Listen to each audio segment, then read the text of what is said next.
Bounded है। उसके बाद क्या पढ़े थे हम लोग?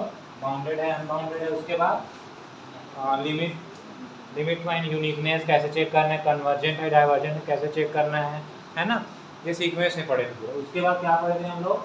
सीरीज। तो सीरीज में क्या क्या पढ़ चुके हैं हम लोग? सीरीज क्या होता है ना। सीरीज और सीक्वेंस में अंतर क्या होता है, इसमें प्लस रहता है, उसमें प्लस लगाने की जरूरत नहीं है। सीरीज के कन्वर्जेंट और सीक्वेंस के कन्वर्जेंट में क्या अंतर है? सीक्वेंस कन्वर्ज हो रहा है इसका मतलब है कि वो फिक्स पॉइंट की ओर जाएगा, लेकिन यहाँ पर क्या है, सीरीज के कन्वर्जेंट का मतलब क्या है, उसका सम, मतलब सीरीज को जोड़ने पर क्या आना चाहिए, फाइनाइट और यूनिक नंबर आपको मिलना चाहिए। ये सब हम लोगों ने देखा है। उसके बाद क्या देखा कि कोई भी सीरीज जो है उसको हम कन्वर्जेंट है या डाइवर्जेंट है ये चेक करने के लिए कौन कौन सा तरीका ढूंढ सकते हैं। उसमें सबसे पहला जो नेसेसरी कंडीशन था या आवश्यक प्रतिबंध जिसको बोलते हैं, वो क्या था आपके पास? क्या था जी? कि कोई भी जो सीक्वेंस है, सॉरी सीरीज है, उसको अगर कन्वर्जेंट होना है, मान लेते हैं वो सीरीज कौन सा है, समेशन UN है ना।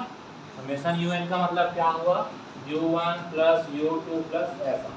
तो इसको अगर कन्वर्जेंट होना है तो इस UN में क्या लगाना पड़ेगा, पहले लिमिट ये, अगर ये जीरो क्या नहीं आता है, जीरो नहीं आता है, जीरो, तो ये कभी भी कन्वर्जेंट नहीं हो सकता है, हमेशा क्या होगा, ये डाइवर्जेंट। लेकिन अगर ये जीरो आ जाता है तो कन्वर्जेंट भी हो सकता है और डाइवर्जेंट भी हो सकता है। ठीक है, यहाँ तक देखिए। उसके बाद पी टेस्ट देखे थे हम लोग, VN UN वाला देखे थे, डीएलम्बर्ट देखे थे, और क्या देखे थे, हाँ कॉशी इंटीग्रल फार्मूला देखे थे, और क्या देखे थे, कॉशी रूट टेस्ट देखे थे, और एक कल क्या देखे थे, एक रॉबी देखे और एक लघुगणिकीय परीक्षण। इतना देखे हैं ना। सभी को आपको ध्यान रखना है कि कौन से केस में क्या होता है, पी टेस्ट में क्या होता है, सभी को मैं रिवाइज करा देता हूँ एक बार, है ना, क्लियर है। सबसे पहले क्या देखे थे, पी टेस्ट अगर देखें तो 1/n की पावर p में p अगर 1 से बड़ा हो तो कन्वर्जेंट, 1 से 1 से छोटा हो तो, और 1 में भी डाइवर्जेंट, ये देखे थे हम लोग। अच्छा, दूसरा क्या देखे थे, VN UN वाला, कौन सा वाला, UN दिया रहता था, आप यहाँ से क्या निकालते थे, VN। उसके बाद UN को किससे डिवाइड करते थे, VN। तो लिमिट लगाने के बाद इसका जो वैल्यू है वो फाइनाइट अगर आ जाए और नॉन जीरो आ जाता है तो जैसा बिहेवियर समेशन VN का रहेगा, मतलब अगर VN कन्वर्जेंट है तो UN भी कन्वर्जेंट, और VN अगर डाइवर्जेंट है तो UN भी डाइवर्जेंट, ये देखे थे। इसके आगे हम लोग क्या देखे थे भाई, ये दूसरा हो गया ना, ये पहला पी टेस्ट, ये दूसरा VN UN वाला। एक देखे थे हम लोग कंपैरिजन टेस्ट, कौन सा टेस्ट, कंपैरिजन टेस्ट में क्या देखे थे कि अगर बड़ा वाला सीरीज कन्वर्जेंट है तो छोटा वाला को भी क्या होना पड़ेगा, कन्वर्जेंट। और जस्ट उल्टा क्या देखे थे, अगर छोटा वाला डाइवर्जेंट है तो बड़ा वाला भी क्या होगा, डाइवर्जेंट। मैं 2 डायग्राम बना के बताया था आप लोग को, है ना, कंपैरिजन टेस्ट बोलते हैं, क्या बोलते हैं, कंपैरिजन टेस्ट। उसके बाद तीसरा हम लोग देखे थे कौन सा, लंबर्ट बोल सकते हैं। चौथा क्या देखे थे हम लोग, मान लेते हैं, चलो रॉबी देखे थे, है ना।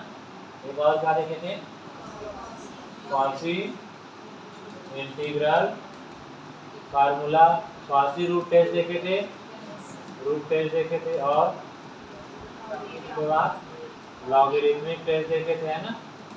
और बहुत सारे टेस्ट होंगे, मिल जाएंगे आपको बुक में, लेकिन इतना बेसिक, ठीक है। एक और आता है कॉशी कंडेंसेशन टेस्ट, कौन सा टेस्ट, उसको डिस्कस कर लेते हैं, फिर इस पेपर को मेरे ख्याल से इस पेपर हो जाएगा कंप्लीट, है ना। एक और आएगा इसके बाद बर्ट्रैंड टेस्ट आएगा, उसको आप लोग देख लेना, है ना, उतना इम्पोर्टेंट नहीं है वो थोड़ा आगे का होगा। एक और आएगा डी मॉर्गन टेस्ट भी आएगा। तो पहले आपको बता रहा हूँ मैं कौन सा, कॉशी कंडेंसेशन टेस्ट, ध्यान देखेंगे, है ना।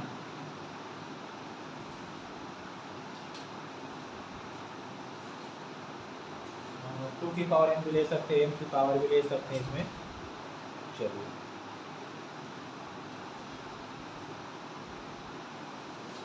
देखें,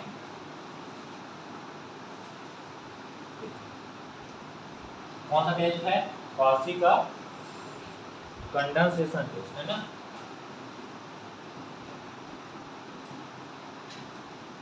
देखो आपको ऐसे याद नहीं रखना है कि एन का मतलब un+1/un, ऐसा नहीं। आपको केवल क्या याद रखना है, थ्योरी की ऐसा निकालना है, इसको इससे डिवाइड करना है, इसमें ऐसा करना, ये ऐसे थ्योरी टाइप से याद करेंगे, सूत्र को याद करे टाइप नहीं करेंगे, है ना, इसमें थोड़ा गड़बड़ हो जाता है। कॉची कंडेंसेशन टेस्ट में क्या होगा, हमारे पास सीरीज कैसे चलता है, u1 आता है, फिर u2 आता है, फिर u3, फिर और पूरा प्लस में लिखते हैं हम लोग, समेशन un को लिखते हैं ना ऐसा। तो इसमें क्या करेंगे, जहाँ जहाँ पर n है, क्या है, उसको वहाँ पर 2 की पावर n या m की पावर n अपनी मर्जी से कोई एक संख्या लेके चलेंगे। क्या लेके चलेंगे, एक संख्या लेकर के चलेंगे। देखिए है ना, तो हमारे पास सीक्वेंस है। मैं क्या करूँगा, इसमें u1 जो दिख रहा है, u1 को मान लेते हैं, इसी को ये क्या है, fn है, क्या है, या f1 क्या है, जैसे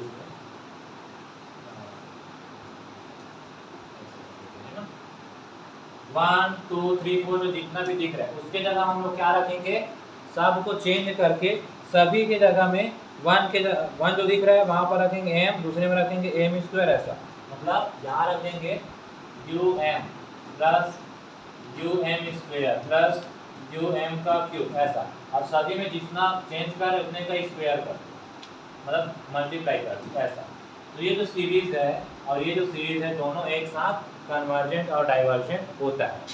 क्या बोला, दोनों एक साथ कन्वर्जेंट और डाइवर्जेंट, मतलब इसी को ऐसे भी लिख सकते हैं आप, जैसे समेशन क्या दिया हमको, un दिया, क्या दिया है, इसको टेस्ट ना करके आप किसको टेस्ट कर दीजिए, m की जगह मैं रख देता हूँ 2 की पावर n, है ना, 2 की पावर n, और शुरू में जी, और u 2 की पावर n, मतलब जब सीरीज un निकालेंगे, क्या निकालेंगे, un, उसे मल्टीप्लाई किसका करेंगे, बाहर में कोई नंबर का करेंगे। मैं किसका कर रहा हूँ यहाँ पर, 2 की पावर n का, किसका, 2 की पावर n का, और जहाँ जहाँ पर n रहेगा, जहाँ जहाँ पर क्या रहेगा, वहाँ वहाँ पर मैं 2 की पावर n लिख दूँ और उसको टेस्ट करूँ। क्या बोलो, समझ आ रहा है, आपको un निकालने आता है कि नहीं आता है, उसमें n रहता है कि नहीं, रहता ही है ना, लगभग हर केस में रहेगा ही वो, n रहेगा तो n को किससे रिप्लेस करना है, अगर मन कर रहा है तो 3 की पावर n से कर दीजिए, 2 की पावर n से, m की पावर n से, ठीक है, लेकिन फिक्स रख दीजिए।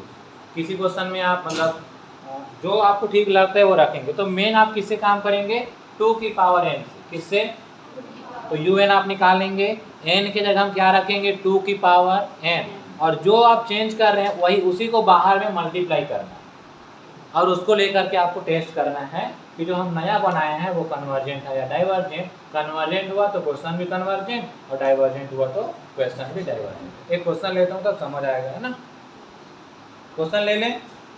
देखिए क्वेश्चन है हमारे पास, समेशन 1 चलो एक नया क्वेश्चन पी लिखा है ना, अच्छा सा क्वेश्चन देखते हैं।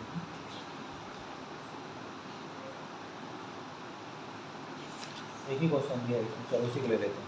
समेशन 1/n log n की पावर में t, ये दिया, क्लियर, कितना दिया है, n log n की पावर, मैं p को कुछ देर के लिए तो रहने देते जैसा उसमें वैसे। तो मैं क्या बताया हूँ, यहाँ पर un कितना, अगर देखा जाए तो 1/n log n की पावर, यही है, ये हमारा un होगा। un में क्या बताया, जहाँ जहाँ n है वहाँ क्या रख दीजिए आप, 2 की पावर n रख सकते हैं। तो देखिए क्या होगा, 2 की पावर n निकालना, 1 n की जगह में log, फिर से n की जगह में, और पावर में कितना है, पूरे पावर में p है ये। अच्छा अब इसमें मल्टीप्लाई किसका करना है, 2 की पावर n का, बताया हो ना, n के जगह में 2 की पावर n रखना है, और जितना आप रिप्लेस कर रख रहे हो, है ना, उतने को बाहर में मल्टी भी करना है, मल्टीप्लाई करना है, ठीक है। तो क्या आ जाएगा, u 2 की पावर n, मल्टीप्लाई कर दिया, इधर भी कीजिए 2 की पावर n डिवाइडेड बाय ये इतना log 2 की पावर n की पावर, यहाँ तक कोई दिक्कत, ये कैंसिल हो जाएगा हमारा। तो हमारे पास बना है 2 की पावर n u 2 की power n is equal to कितना, 1 डिवाइड में log 2 की पावर n की पावर हो गया। अब अगर ये कन्वर्जेंट है, अगर ये वाला क्या है तो क्वेश्चन भी हमारा क्या होगा कन्वर्जेंट, और अगर ये डाइवर्जेंट है तो हमारा जो क्वेश्चन दिया है ना वो भी क्या होगा। इसको मैं क्या लिख सकता हूँ अगर आप ध्यान से देखें तो 2 की पावर है तो log x की पावर अगर m रहता है तो m सामने आता है, पता है आपको, है ना। तो m सामने आएगा तो यहाँ पर n है, p को रहने देते हैं, अभी n आ जाएगा सामने, कितना log 2, और पूरे की पावर कितना दिया है आपको। अब p को मैं दोनों में अलग अलग डिवाइड कर सकता हूँ, बांट सकता हूँ, तो क्या आ जाएगा 1/n की पावर p log 2 की पावर, सही है यहाँ तक क्लियर। इसको मैं निकाल देता हूँ बाहर, किसको, जिसमें n नहीं दिख रहा है, तो क्या हो जाएगा 1 डिवाइड में log of 2 की पावर p हो गया बाहर, क्या बचा आपके पास 1/n की पावर p, ये हो गया। अब इसको ऐसे समझिए कि ये हमारे पास सीरीज है, क्योंकि ये तो फिक्स रहेगा हर टर्म में आएगा इसलिए कॉमन निकल गया। अगर ये कन्वर्जेंट है, अगर ये क्या है तो किसी नंबर का मल्टीप्लाई करने पर भी कन्वर्जेंट ही रहेगा, नहीं रहेगा भाई, किसी भी नंबर फिक्स का मल्टीप्लाई करेंगे तो वो कन्वर्जेंट है तो कन्वर्जेंट ही रहेगा। आया समझ में।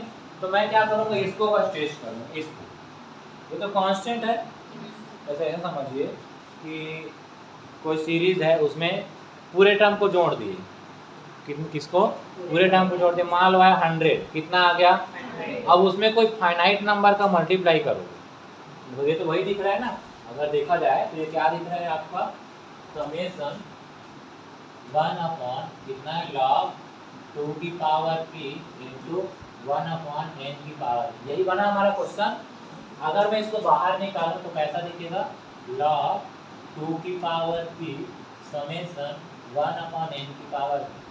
अब मान लो ये कन्वर्जेंट है, क्या है मतलब इसको जोड़ने पर कोई फाइनाइट नंबर आएगा ना, और उस फाइनाइट नंबर में इस फाइनाइट नंबर को मल्टीप्लाई करूंगा तो क्या वो अनंत इनफाइनाइट आ सकता है, क्या नहीं आ सकता। तो मैं केवल टेस्ट करूंगा इसको। तो ये बताइए इसमें कौन सा टेस्ट लगेगा, जो ब्रैकेट अभी जो बोला किया था इसमें कौन सा टेस्ट लगेगा, बताओ कौन सा टेस्ट। यहाँ पर p कितना है बताओ, p है, यहाँ पर जो p है वो p, हमको पता नहीं चल रहा है कि p किससे बड़ा है या छोटा है। तो सिंपल क्या लिखेंगे यहाँ पर, अगर मैं केस फर्स्ट, 3 केस बनते हैं हमारे पास, 2 केस, अगर p किससे बड़ा हो या क्या हो, ये तो देखे थे क्या p टेस्ट में, देखिए p टेस्ट में क्या देखे थे हम लोग, कुछ गड़बड़ तो नहीं हुआ था ना। हाँ अरे यहाँ पर हाँ ठीक है, 1 से बड़ा है ना, मैं यहाँ पर थोड़ा सा ये हो गया था, 1 नहीं है ना, 1 से बड़ा है उस केस में क्या होता है ना। और p अगर क्या हो 1 या उससे छोटा तो क्या होगा, बस इतना ही लिखना है। आया समझ में। अगर क्वेश्चन में p के जगह में 5 दिया है, मतलब ऐसा क्वेश्चन क्या दिया, देखिए ये दिया है ना, मान लो इसके जगह में ये दिया है 1/n log n की पावर 5, तो p कितना दिया है अभी, तो कन्वर्जेंट होगा कि डाइवर्जेंट, क्योंकि इसको ऐसे सॉल्व करेंगे तो यहाँ तक 5 आ जाएगा, यहाँ भी 5, यहाँ भी 5 आएगा ना। तो 5 क्या है 1 से बड़ा, तो क्या हो जाएगा, आया समझ में।